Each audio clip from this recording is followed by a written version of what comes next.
नमस्कार, prime debate में आप सभी का स्वागत है। मैं हूं आपके साथ हेमंत कुमार। आज का मुद्दा है मिशन राजस्थान, किसका भारी है एक्शन प्लान। और ये इसलिए क्योंकि चुनावी साल है और बीजेपी कांग्रेस दोनों अपनी अपनी रणनीति बनाने में जुटे हुए हैं। दोनों की तरफ से ही इसे लेकर कवायद की जा रही है कि आखिरकार किसका बूथ ज्यादा मजबूत हो। कांग्रेस अपने संगठन पर ध्यान दे रही है। कांग्रेस जयपुर में जुलाई के तीसरे सप्ताह में बूथ सम्मेलन आयोजित करेगी, जिसमें राहुल गांधी और कांग्रेस के अध्यक्ष मल्लिकार्जुन खड़गे को आमंत्रित किया गया है। इसमें कांग्रेस के सभी बूथ, मंडल, ब्लॉक अध्यक्षों, 11,000 ग्राम पंचायत के अध्यक्ष भी शामिल है। इनको मिलाकर के करीब 55,000 अध्यक्षों को बुलाया गया है। कांग्रेस संगठन में कई नियुक्तियां होनी है और ऐसे में बूथ सम्मेलन से कितनी कामयाबी पार्टी को मिलेगी, ये देखने वाली बात है। तो बीजेपी इसे लेकर सवाल भी उठा रही है कि कांग्रेस के अभी तक जो संगठनात्मक नियुक्तियां हैं वो अधूरी पड़ी हैं और बीजेपी ने कहा है कि कांग्रेस के बूथ सम्मेलन पर तंज कसते हुए कि बीजेपी ने कहा कि नकल की जा रही है कांग्रेस की तरफ से, क्योंकि वे माइक्रो बूथ मैनेजमेंट पहले से करते आ रहे हैं और ऐसे में कांग्रेस में कई पद खाली हैं और इसे लेकर के अब सवाल खड़े हो रहे हैं कि आखिरकार जब कांग्रेस के भीतर संगठनात्मक नियुक्तियां भी बाकी हैं तो ऐसे में बूथ मजबूत कैसे होगा। और इसी मुद्दे को लेकर आज हम चर्चा करेंगे, लेकिन सबसे पहले देखते हैं यह खास रिपोर्ट।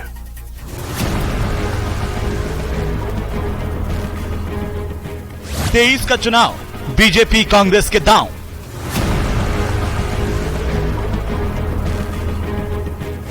कांग्रेस जयपुर में करेगी बूथ सम्मेलन। राजस्थान प्रदेश कांग्रेस कमेटी अपने इकाई अध्यक्षों का एक प्रदेश स्तरीय सम्मेलन इसी माह जुलाई के तीसरे सप्ताह में जयपुर में करने जा रही है। सम्मेलन में राहुल गांधी, मल्लिकार्जुन खड़गे करेंगे शिरकत। इस सम्मेलन के अंदर कांग्रेस पार्टी के राष्ट्रीय अध्यक्ष आदरणीय खड़गे साहब, कांग्रेस पार्टी के पूर्व राष्ट्रीय अध्यक्ष आदरणीय राहुल गांधी जी भी शिरकत करेंगे। बीजेपी का तंज, कांग्रेस के कई पद खाली, कैसा बूथ सम्मेलन। जब आपके ब्लॉक ही पूरे नहीं बने रहे, आपके बूथों की कार्यकारिणी, बूथों के अध्यक्ष आपके घोषित नहीं हुए, तो फिर बूथ सम्मेलन कैसा। बीजेपी का मेरा बूथ सबसे मजबूत अभियान पर फोकस, विजय संकल्प टीम तैयार।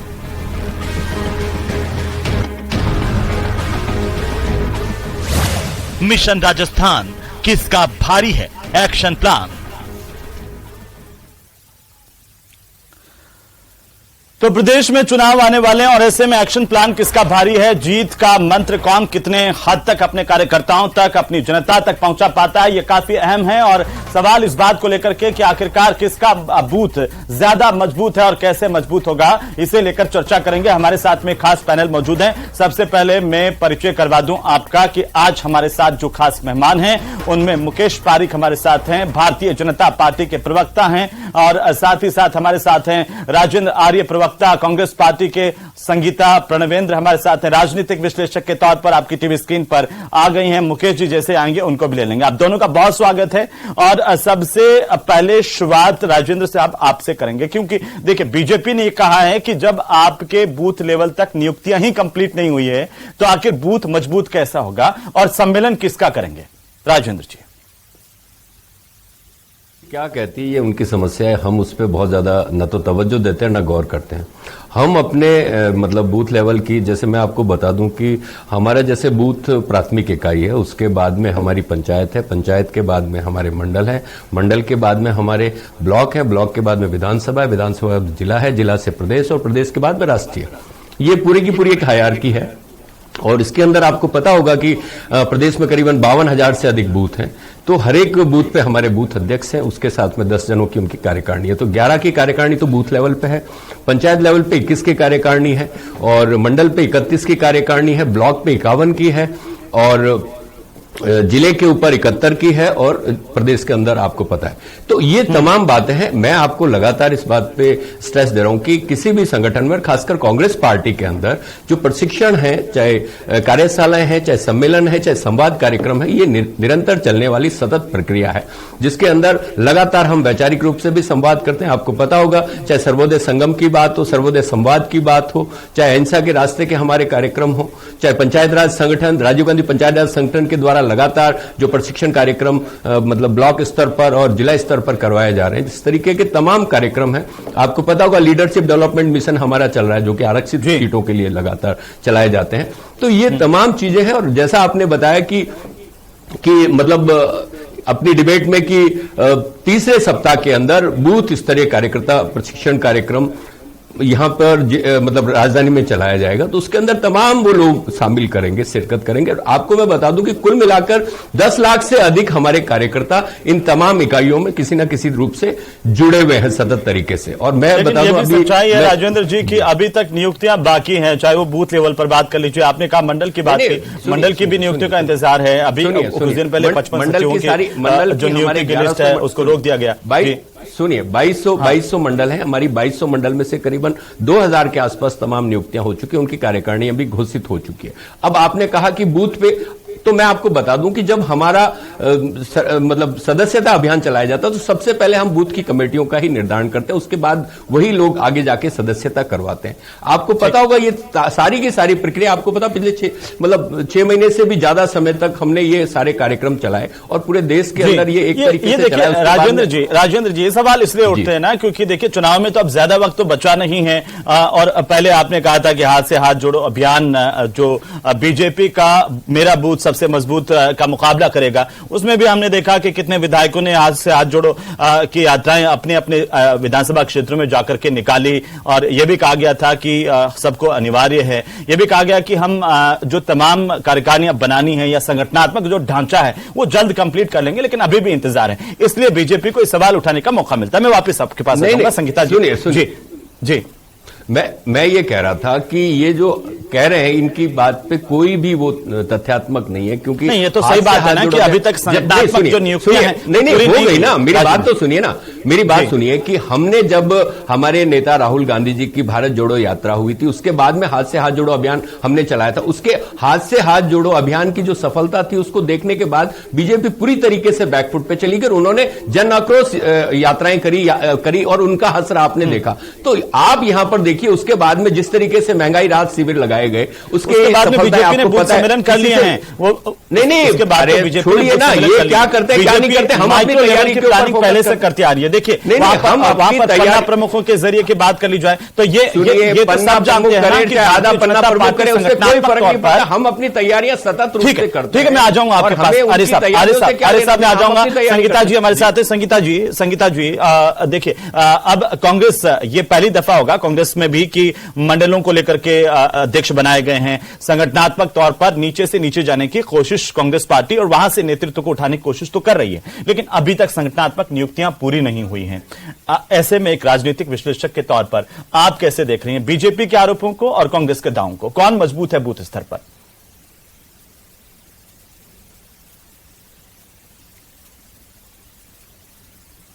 संगीता जी आपकी आवाज मुझे नहीं मिल पा रही है।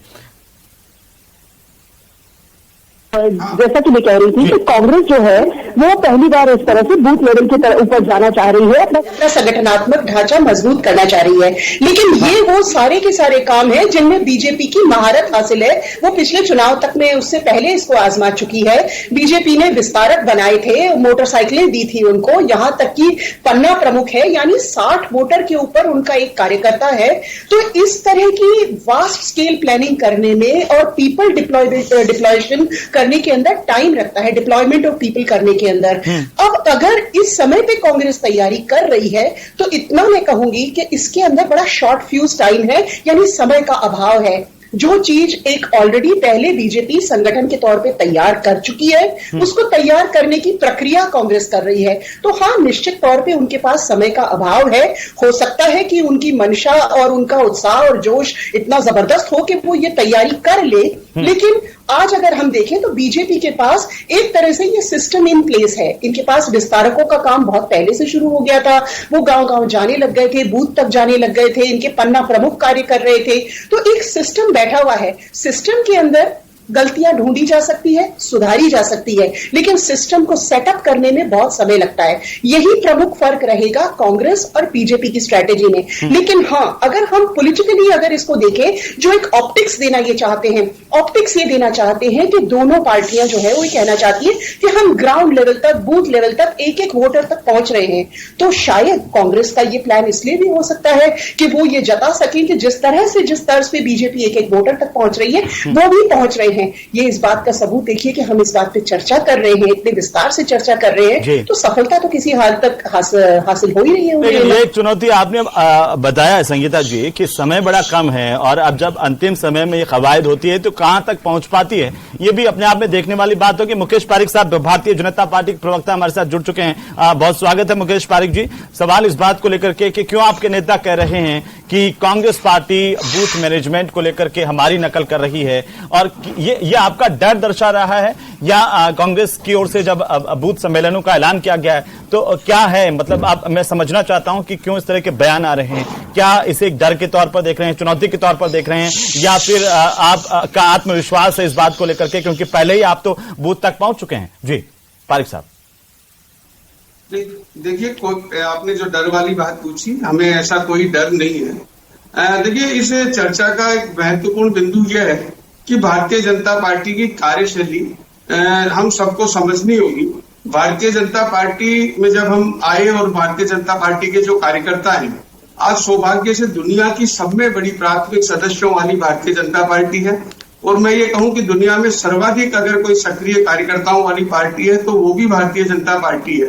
जब इतने विशाल वट वृक्ष का एक जो भारतीय जनता पार्टी का स्वरूप है, और हम जब पार्टी में कार्य करते हैं तो हमको सिखाया ही ये गया है कि डॉक्टर श्यामा प्रसाद मुखर्जी से लेकर पंडित दीनदयाल उपाध्याय जी और अब तक, कि हमारे लिए नेशन फर्स्ट है, सर्वप्रथम राष्ट्र है हमारे लिए, उसके बाद हमारा संगठन है, और उसके बाद हम सामाजिक और समाज है।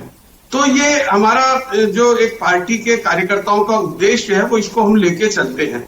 पार्टी का जो संगठन का कार्य है, हम सत्ता में हो या सत्ता से बाहर हो, हमारी सत्ता का कार्य अलग कार्यकर्ताओं के रूप में होता है, लेकिन जो संगठन का कार्य है, चाहे वो सेवा से जुड़ा हुआ कार्य हो, चाहे चुनाव से जुड़ा हुआ कार्य हो, चाहे संगठन के विभिन्न कार्यक्रम हो, वो हमारे लगातार निरंतर चलते रहते हैं। आज मुझे बताते हुए खुशी होती है कि लगभग 50,000 से अधिक हमारे फोटोयुक्त बूथ समितियां बन चुकी है। हमारा जो ढांचा है, हमारा प्रदेश का जो कार्यकर्ताओं का, और जो हमारी पार्टी का, लेकिन पारिक साहब कांग्रेस पार्टी 55,000 से ज्यादा जो कार्यकर्ताओं का बूथ के अध्यक्षों का सम्मेलन करने जा रही है। नहीं, हमारा फोटोयुक्त, मैंने आपको बताया 50,000 उनका भी फोटोयुक्त आने वाला है। आपके बराबर एटीएम के जैसा उनका कार्ड होगा, उसमें सारी जानकारी होगी बूथ अध्यक्ष की।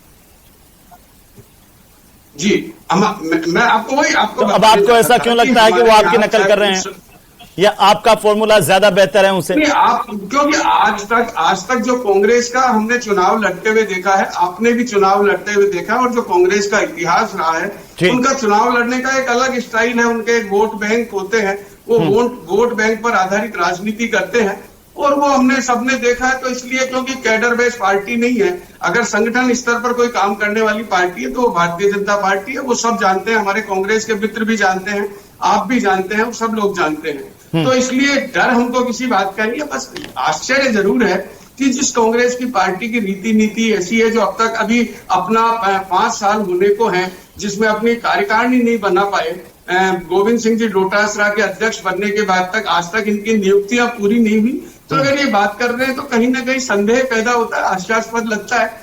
लेकिन उससे आपके यहाँ भी तो प्रदेश कार्यकारिणी की नियुक्तियां 5 महीने पहले ही हुई है।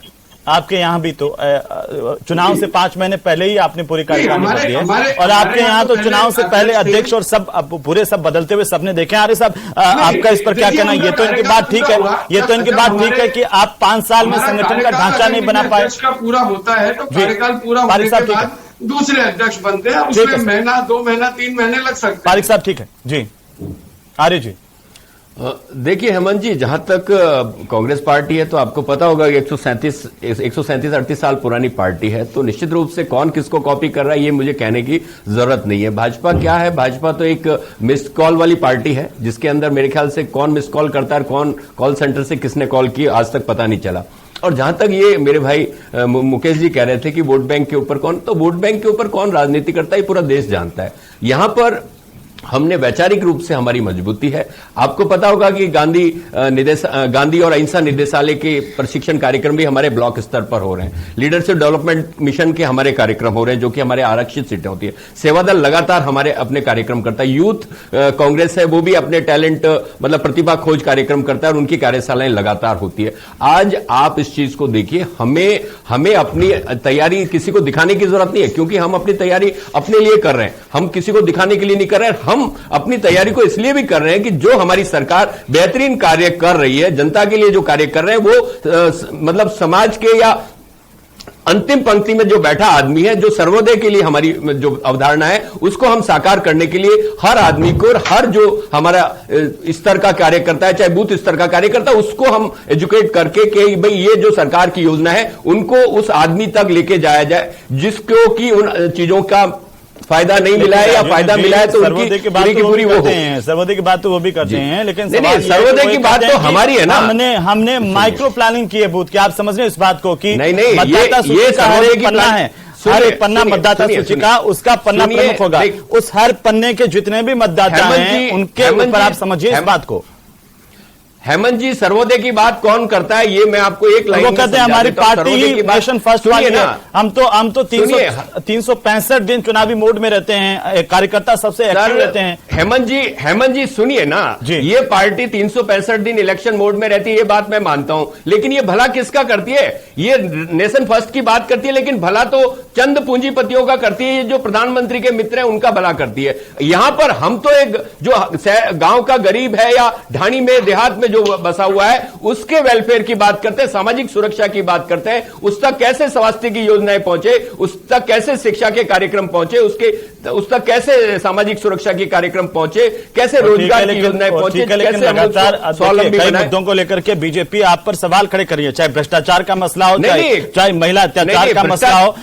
आज ही जो सांसद हैं जिसको मीना, उन्होंने कहा कांग्रेस के मंत्री विधायकों के घरवाले ही ज्यादातर रेपिस्ट निकलते हैं। देखिए मेरी दो चीजें हैं, एक तो संगठन और एक मुद्दे हैं।